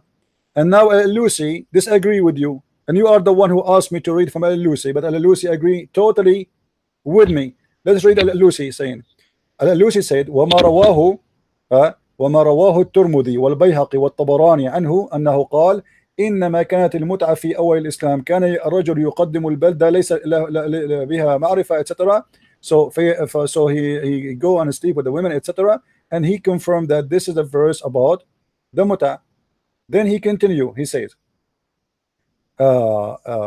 he's saying that the muta became so popular after Muhammad, he allowed it, became so popular. It says and what it says about Allah Messenger, he allowed the muta, and Abu Bakr and Umar, they forbid from doing it. That is returned because of the abrogation. It was not in the abrogation language, and Umar he forbid people from practicing that, or let us say to announce it, until the mut'a became so popular. ممن لم يبلغه النهي عنها, for those who did not hear that mut'a should be forbidden right now. So Muslims, they still practice mut'a even after Muhammad died. Why? The claim is that some of the Muslims did not hear the Prophet saying that the mut'a is forbidden. So my friend, the scholar you mentioned to me agree with me, Al-Qurtubi agree with me, Al-Tabari agree with me, Ibn Kathir agree with me, all your scholars agree with me. Who agree with you? Nobody. Same time, you said mut'a was before Islam, but you said Allah, Muhammad, he said Allah allow mut'a. Are you saying Allah allow mut'a before Islam? He gave it to who? Who is the prophet for the Arab? Who is the prophet who told the Arab you can practice mut'a? When you say to me something, you have to give me a reason and a proof, not just a statement. I want to hear from you, Sheikh Rohi, an authentic proof that Muhammad, when he said Allah allowed the mut'a, he did not mean the Quran. And when he say Allah forbid the mut'a, he mean the Quran. Where is that we can be found? Oh my.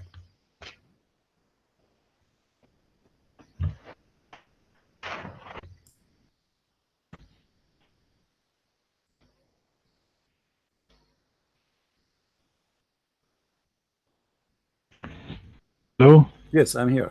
We are waiting for the answer, please. Okay. In تفسير الألوسي, what he said, حكي عن ابن عباس رضي الله عنهما أنه كان يقول بحل المتعة. It is told about Ibn Abbas that he said allowed متعة. ثم رجع عن ذلك, then return in this opinion حين قال له علي, when Ali said to him إنك رجل تائه. إن رسول الله صلى الله عليه وسلم نهى عن المتعة. هكذا Ali said that Prophet Muhammad forbid متعة. والقول بأن الآية نزلت في المتعة غلط. هذا this is an تفسير الألوسي and the saying is verse about متعة is wrong. He used the word غلط. yes غلط. والقول بأن الآية نزلت في المتعة غلط. هكذا بنفس النص in the same statement. والقول بأن الآية نزلت في المتعة غلط، وتفسير البعض لها بذلك غير مقبول، لأن نظم القرآن يأباه، حيث بين سبحانه أولا المحرمات، ثم قال وأحل لكم ما وراء ذلكم أن تبتغوا بأموالكم محصنين غير مسافحين، وفيه إشارة إلى النهي عن قصد مجرد قضاء الشهوة وصب الماء واستفراغ أوعية المني. فبطلت المتعة بهذا القيد، لأن مقصود المتمتع ليس إلا ذاك دون التأهل والاستداد إلى آخره. ثم قال ثم لما فرغ سبحانه من الكلام عن النكاح قال فما استمتعتم به، وهو يدل على أن المراد بالاستمتاع هو الوطء والدخول بقصد الزواج، لا الاستمتاع بمعنى المتعة التي يقول بها الشيعة، والقراءة التي ينقلونها عمن تقدم من الصحابة شاذة. هكذا قال الألوسي، وهو okay, what is the verse, Sheikh Rohi? What is the verse about that you can, because you said the Prophet said Allah allowed the mut'ah. Where Muhammad he got that Allah allowed the mut'ah from? Where allow? If this is not the verse about the mut'ah, so where Muhammad he got the mut'ah from? Because you are the one who said Allah allowed the mut'ah, not the pagans, right? Aren't you the one who said Allah? The Prophet said Allah allowed the mut'ah. Okay, can you show me the verse on the Quran where Allah allowed the mut'ah to Muhammad? But Allah didn't allowed the mut'ah. This is not allowed the mut'ah. This verse. No. I'm not talking about this verse. Do you understand? Let me explain to you. You said that the Prophet said Allah allowed the mut'ah, and today Allah forbid the mut'ah. Okay, so who is allowed the mut'ah? Allah. Who is the one who forbid the mut'ah? Allah. Can you show me the verse where Muhammad saying that Allah allowed the mut'ah? Because if I say Allah allowed the mut'ah, I have to show a verse. Where is the verse from Allah to Muhammad says, okay, do mut'ah? As long as this is not the verse which is about mut'ah, which is most of Muslim scholars, even Ibn Abbas confirm that the verse used to have a sentence says ila ajri musamma, until a certain period of time, which means it's confirming the mut'ah, because it's what mut'ah about preset timing. So Ibn Abbas confirmed that there is word is missing from the Quran, and then you confirm that the Prophet said Allah allowed the mut'ah and Allah forbid the mut'ah. Where we can find the reference of Allah allowing the mut'ah, additional to the hadith you mentioned? Can we find the verse in the Quran for Allah allowing the mut'ah?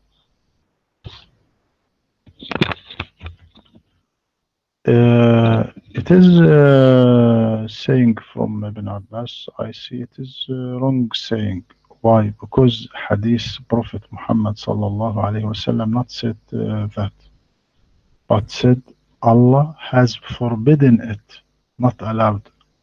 Allah has forbidden it now until the day of resurrection, but not say Allah allowed.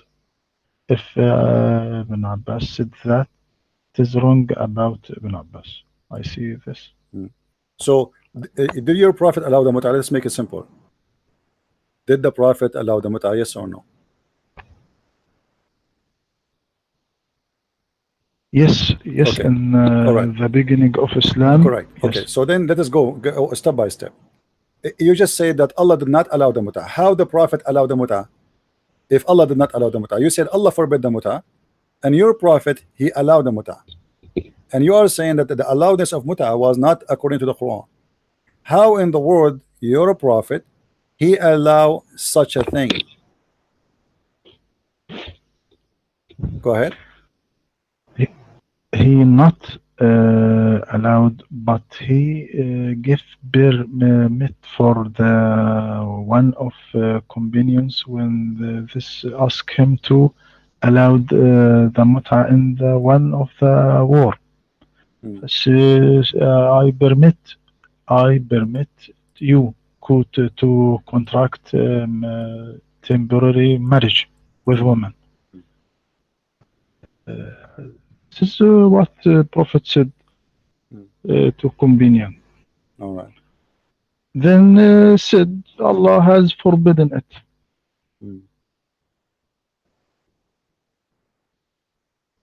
So Allah, okay, just to concentrate with you, the Prophet, you just said, the Prophet, he allow a guy to go and rent a woman for sex, and then Allah forbid that. All right. If this was a practice before the Prophet, do Muhammad need to allow it? Because people obviously they used to practice it. The fact we cannot find anything in the pre-era of Islam, people doing mut'a, they do different kind of relationship. There is prostitution, yes, there is, you know, there's exchange of wives, yes, there's many ways, but that's not mut'a. This is prostitution simply. There's nothing called mut'a. If you go and check all the names of before Islam, you will not find one of them is called mut'a. Mut'a is a statement created by Muhammad and his followers. And now, as long you are the one who said, and everybody heard you, that the Prophet he gave a permission to someone to do muta. And what is muta? Is to pay a woman for sex. Muhammad he gave the permission according to what? Because as you said, he permitted, which means he can say no. If a man is coming to me and saying to me, can I go and do and that, it's mean people they are obedience. Or what I need to say to him, no, don't do that. The story I mentioned to you, and I can show you the reference, where two guys they told the Prophet that we are here alone and we need women. So when the Prophet he said, go enjoy those women and give them exchange. The two men right away they went to the women and they asked them to sleep with them in return of giving them some clothes and money. So your Prophet, based on what you just said to me, he can say, don't do that, this is haram, this is unlawful, this is bad, this is prostitution. Your Prophet did not do that. In the top of that, he gave them permission to do that. And you to make it more horrible, Dr. Rohi, you just said that your Prophet is behaving according to his own mind, his decision. So how you Muslim says وَمَا هُوَ إِلَّا وَحْيٌ يُوحَى, anything the Prophet he do is inspiration from God. Anything, this is why you follow him as a sunnah. Muhammad he practiced nothing about religion but from God. So was Muhammad here wrong? Are you willing to say to me that your Prophet was teaching an evil teaching, telling women and men, Muslim women and Muslim men, to go and rent each other for sex, get sex for money? This is the teaching of your Prophet in the beginning of Islam. Go ahead. My friend, Muhammad not created mut'a not created by Prophet Muhammad, but it was before Islam. But he gave permission to this marriage when one of companions asked him to give permission, then forbidden this. So mut'a was in the society of Islam, and so Muhammad forbidden this. This is what I how see. He allow it, my friend? How he allow it if it is something the pagan they practice? I mean, should you allow it or you should go against it?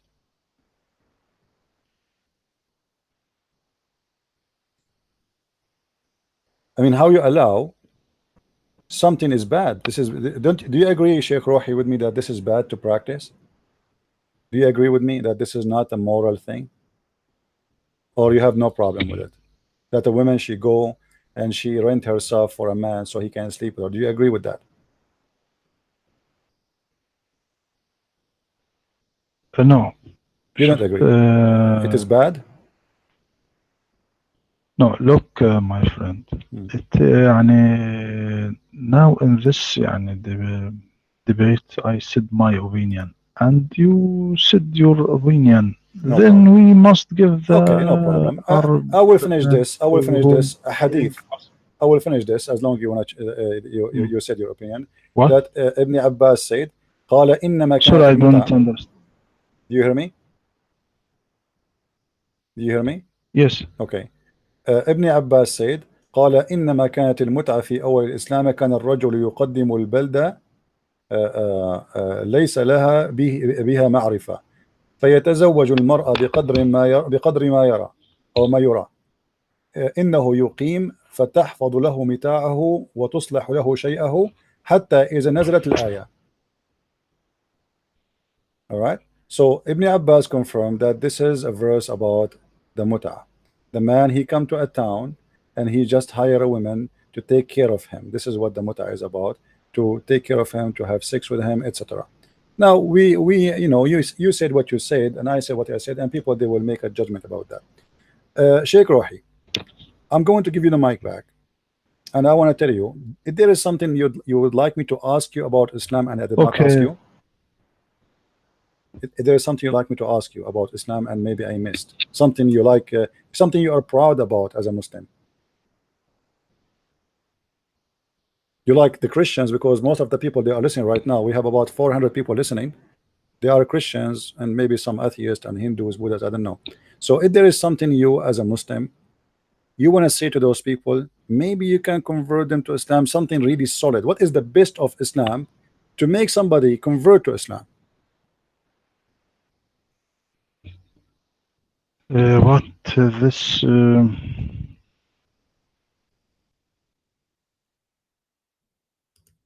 We don't hear you, Sheikh Rohi. Are you there? thing not about muta? No, we are done What? with the muta. You said they don't want to talk about the muta. No problem. Let us go continue. So, what is something? Give us something you as a Muslim proud about, and maybe that thing will make the mind of people to convert to Islam. I have more than 400 people listening to you. How you can convince them that Islam is from God? What is the proof? Here we go. We spoke about your prophet. We spoke about things. You know, obviously there are tons of contradiction, and until now you convince nobody that Islam is coming from God, because Muhammad is saying something in the morning, he changed his mind after noon. He gave a verse in the Quran contradicting other verse in the Quran. Allah, he want to forget cause the Quran to be forgotten, and he will make something better than the Quran. God does not make better words from his word, because all the words of God is equal. So until now you prove to us nothing that Islam is from God. Now I want to give you a chance. We don't want to waste this opportunity to give you a chance. How you can convince us with the best of the most powerful proof you have that Islam is from the true God, which his name is Allah, according to Muslims. Go ahead. My friend, one of the greatest attributes of the Islam, of the Quran, than others books that he focus on Lord of the worlds, Lord of the universe, or Lord of the all beings. This idea not be clear before the Quran. People's perception about God before the Quran was limited because the past religion was belonged to prophets folk. So we found that Pharaoh, as example, was astonished and said to Moses in Quran, "What's the Lord of the worlds?" And in Torah we are reading, "Pleased be to the Lord God of the Israel, not God of the world." And he said, "Pleased be to the Lord God of Israel," which speak to David. But the Quran changed this conception completely. So the Quran was opened by his saying in chapter 1, "Praise be to Allah, Lord of the worlds." Then this idea confused the disbelievers. So they said in Quran, "Has he made the gods only one God?" Truly, this is a wonder full thing. And Moses also always said, God of Israel said so and so. Also, Jesus said, I am not sent by unto the lost sheep of the house of Israel. Mhm. But contrary to this, we find Quran for the first time of mankind's history. Present theory says that God is Lord of all people and folks, and the Prophet Muhammad said that he was sent to all humanity. Contrary to Moses, who was sent to people of Israel, contrary to Jesus, he was sent to his folk only. So we find Jesus when one woman came to him and she was not from people of Israel, Mhm. she said to him, Sir, give me from the truth that you came with it to people of Israel. He replied her, it is not good that I take children's bread and throw it to the dogs.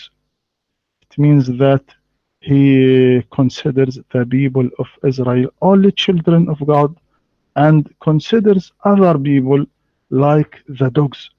But Mhm. contrary of this, when some people not from Mhm. Arab came to the Prophet Muhammad, like Persian Sulaiman or like Greek Suhaib, when they came to Prophet Muhammad, didn't say to them, it is not good to take children's bread and throw it to the dogs, but he not separate between them and between the Arabs. Quran say, "O people, we created you from a male and females and made you races and tribes that you may know one another. The best among you in the sight of God is the most righteous. Surely Allah is knowing, aware." This is what I say in last topic. All right. Well, my friend, Uh, you see, when we Christians, when we speak about Islam, I don't go and mention to you interpretation of the Quran according to me. If you notice everything I say Al-Tabari said, Al-Qurtubi said, Ibn Abbas said. I don't say I say. What you did now, you just said what you say, that Jesus said to the women, you are a dog. This is not what Jesus said. Jesus, he blessed her and he did a miracle for her. He did bless her. He accepted her as a believer. What Jesus was saying, that you people, you know, and you say that the Jews, they say that everyone else is a dog. He is a pagan. He is like a dog. And it's very funny that you are mentioning that Islam does not say what the Jews they claim, which Jesus does not agree with them, when the Quran says that all non-Muslims are animals. They are the same as animal, kal an'am. Actually, there's a chapter about it. Huh? Speaking about it, and you are saying how this happened when you are in your book saying anyone is not a Muslim is nothing but an animal. And not only that, your God, he taught people that anyone is not a Muslim is not only an animal, he is a najis, he is filthy, he is dirty. You will notice that Jesus, he did help that woman and he made the miracle happen to her and he blessed her faith and he accepted her as a follower and as a believer. He did not say to her, get away from me, I only came to the Jews. And actually this is refute what you just said, because if he only came to the Jews, then why he accepted her and why he did what she want? The Messiah, he was asking her, don't you know that the Jews say that this is what it's happened? So she said, Lord, look how humble she is. Well, even the dogs, they take a piece of a bread from their masters. You are my master. And here you need to explain to me why the woman is coming to Jesus asking him when she is from the Aramaic who don't believe in the same God. So what Jesus said to her, because of your faith, I will do what you want, and he did the miracle for her. In the same time, when the Quran claim that anyone is not a Muslim is an animal, and anyone who is not an Arab He is not equal to the Arab. And I will give you a reference as long as you are the one who mentioned that.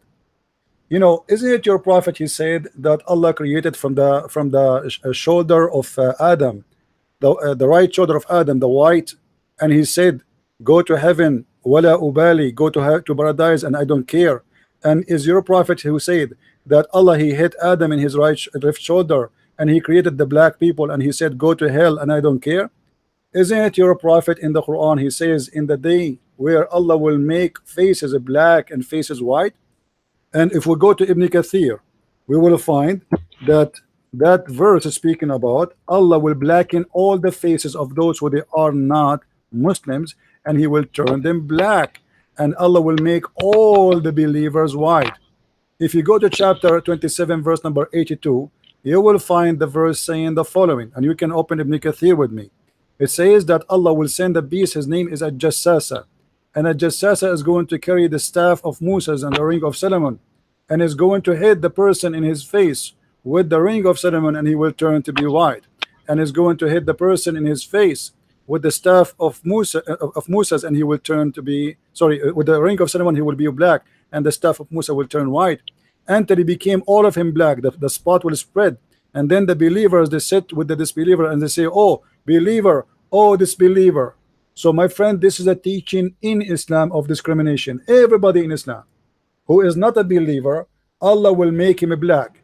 Jesus said, "Go and teach and preach the whole world, baptize them in the name of the Father and the Holy Spirit." So Jesus did not come to the children of Israel only. This is absolutely not true, and the proof is the following. If we go in the Quran, you see, I'm going to show you from the Quran. If we go in the Quran, we will find that the Quran using the word which is Injil. How Jesus book is called Injil if he is coming to teach the Hebrew from your Quran? There's one of two solutions. Either your prophet is copying the name from the Greek, which is one of the original books of Jesus, which means written in original copy in the Greek language. And the funny, your God did not choose any Hebrew word for the book. He chose the Greek one, which means Allah agree that the word or the book of Jesus, which is sent, it was in a Greek language. However, and this is we can find in chapter 3, verse number 33. But if we go in the Quran confirmed that we never send any messenger. وَمَا أَرْسَلْنَا مِن رَسُولٍ إِلَّا بِلِسَانِ قَوْمِهِ. Chapter 14, verse number 4. We never send a messenger except in the tongue of his own people. So how the book is sent in the Greek language, and this is why the name is Injil, but yet the Quran says we never send a messenger except in the tongue of his people. And how you say to me that Muhammad was sent to all mankind, and the Quran says we never send a messenger unless he speak the tongue of his own people? Do the Kurdish speak Arabic? Do the Pakistani speak Arabic? Do the Indians speak Arabic? Do the British speak Arabic? It says it clearly. We never sent. And this is a statement said in the time of Muhammad, not before, not after. It was mentioned and said to Muhammad, we never send a messenger except in the tongue of his people. What is the purpose? In the language of his own people, in order to make things clear to them so they might understand. So the Quran confirmed that there is no way Allah will send a messenger to a people who don't speak the language, because if he do so, they will not understand. So how you say to me Muhammad is a messenger for all mankind, when the Quran confirmed contradiction, that Muhammad cannot be a messenger for all mankind because the people will not understand him? You see, this is why I say Islam is a collection of contradiction. They try to explain our book to us. When we show them what the verses in the Quran saying and the interpretation of the verse saying, they deny it and they say, oh, I don't agree with the scholar. Now let me ask you, Mr. Rohi, the verse in front of us, we never sent a messenger except, is Muhammad included in this verse or he is not included? This is the verse speaking about Muhammad as an included person, that Allah will never send any message except to a messenger. He speak the language of the people and he is from the people, and then we send him the message. Your mind. My friend, it is not true. Let this next debate. Okay, now I must go. It is late for me. I will sleep little before sahur. No problem. So you can make another debate to N discuss Next another. Saturday, if you want, if you like, next Saturday, every Saturday we can have you here. It will be wonderful to have you, Sheikh Rohi. Thank you very much for coming, my friend. And Thank you. I hope people will have the benefit of this. And by the way, you see, me and Sheikh Rohi, we might like speak and we are talking against each other, but there's no, you know, I leave him with peace, and I pray that may the Lord open his eyes and make him see the truth and only the truth. And let us pray that the Lord will guide those who they are looking for the truth. The truth is what we are seeking, and the Messiah said, I am the truth. And the Quran says that Allah is the truth, which means Allah trying to say he is the Messiah. But there is no way, because the Messiah, he present the truth always, and he don't ever teach that you can do something against the truth. So I wish Mr. Rohi will come to us again, maybe this coming Saturday. Can we take a promise from you to be this coming Saturday, Sheikh Rohi? Inshallah. Inshallah. Thank you very much, It's Sheikh Rohi. If you want to say something before you leave, feel free. okay. Inshallah. All right. Good night. Okay, take care. Bye-bye. Bye. All right. Thank you very much, guys, for being with us. I hope you did enjoy this debate. And again, just to remind you, for those who they do not know, that my book, the new book, the last 2 volume, Quran, which sorry, Allah 6 and Allah, is already in Amazon. If you like to get your copy, get your copy, because we have a limited numbers. We have only 10 millions. Hello, so you better. Where is the Muslims who said to me, we are going to buy all your books and burn it? I cannot wait for you, man. Where are they? I mean, come on, you promised me you will buy all my books and burn it. Unbelievable. Anyway, guys, as you notice, Quran is a collection of contradiction. The Prophet, what is make you proud about Islam? Islam is the religion teach us that Allah is the Lord of the world. Allah is the Lord of the world. Okay, well, let me teach you something too. Shaitan is the Lord of the world too. Who said he's not? He is the Lord of this world. The Quran, actually, I did not reach, like I was waiting, expecting him to stay, because the Quran says Rabbul Alameen. Rabbul Alameen. What does that mean? You see, the Muslim, they believe that there is 2 words. He is the Lord of the 2 words. And I was going to ask him next, what is those 2 words? Your God is the Lord of them. And then he would discover that this is exactly what Satan is about. But anyway, I hope maybe next Saturday he will come and we will have a more discussion about it. I'm not going to stay longer on air for a very simple reason. We want people to download the video. We don't want to add additional things that have nothing to do with the debate, so we make it only about the debate.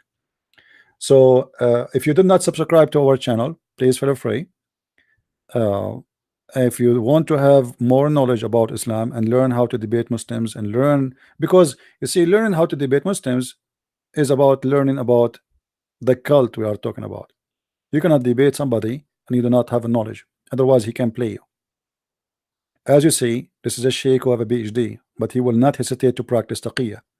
He said that there is nowhere in the Quran speaking that there is a mut'ah, but he is the one who said Allah allowed the Prophet to do mut'ah and Allah forbid the Prophet to do mut'ah. When I ask him, are you saying that the Prophet, he was allowed by Allah to do mut'ah, but you don't have reference for that Allah gave him? How the Prophet, are you saying the Prophet, he allow you to do mut'ah without permission from Allah? Because if it's a permission from Allah, show me the verse. If it is not a permission, who is Muhammad to make such a thing, allowing adultery? Go and rent a woman for sex.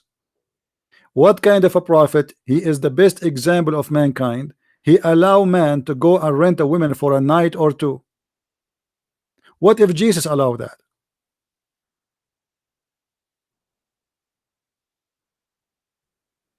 So we will finish with this, and please, after we finish the video, usually take like some time before it's going to be loaded, all of it. Download the video. Feel free to download my videos and post them wherever you wish. All right. I am not a person who go flag people for loading my videos. Actually, I encourage them because the purpose is not about having subscribers for me, is about spreading knowledge. I am not here for me, I'm here for you. So I want to say thank you guys. May the Lord bless you. And for those who have a questions, maybe later I'm going to open again. I'm not sure, if I can open my channel again, I will do so. All right. And again, please tell your friends about my new book, which is Sex and Allah. This book is 2 volumes. It's priceless. You will learn things you never heard before. I guarantee you that. It's not just about the 72 version. We know all of this story, right? If I will make a book about the 72 versions, there's no need to make a book about it. Already all of you know that. It's not a big deal. So what we are going to show you there is things you did not hear before. Tons of things. The book is volume 1 and volume 2. Volume 1 starts speaking about sexuality before Islam. You notice that he said that mut'a was a practice before Islam. The fact you will go and read my book, it doesn't say that.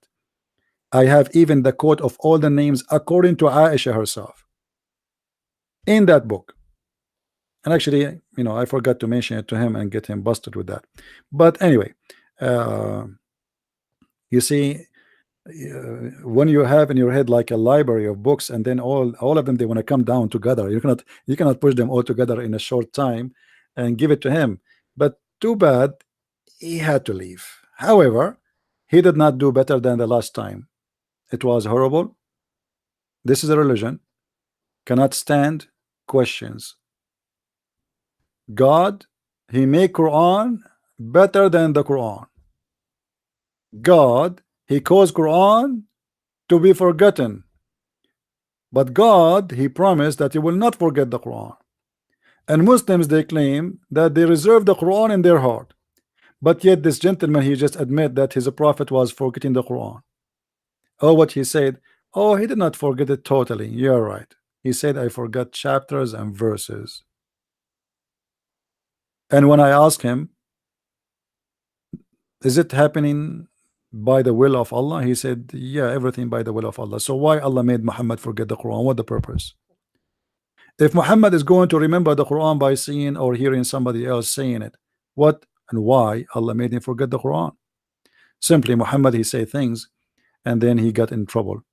And one of the funny things, this gentleman, he said to us that the books of tafsir and asbab al-nuzul, which is the reason, the book of asbab al-nuzul mean, this is the translation of the title, the reason for the verses to come down. The reason for the verses to come down. He said those books are made to solve problems. And after 1400 years, did you Muslims solve the problems? Or you just admit that you Muslims don't agree about anything? We have a cult. The scholars of Islam do not agree even about the simple thing.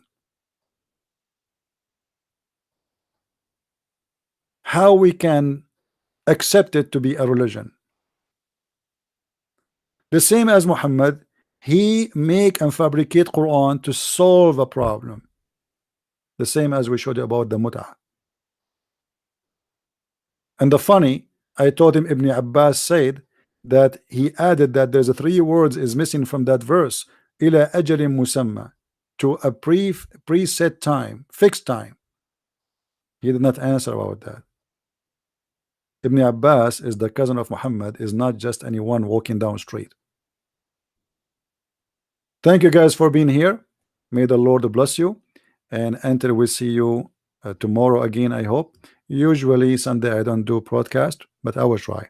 So until I see you tomorrow, may the Lord bless you all. Christ is Lord, Islam is false, and we prove it every time we debate Muslims. Thank you, and God bless. Bye-bye.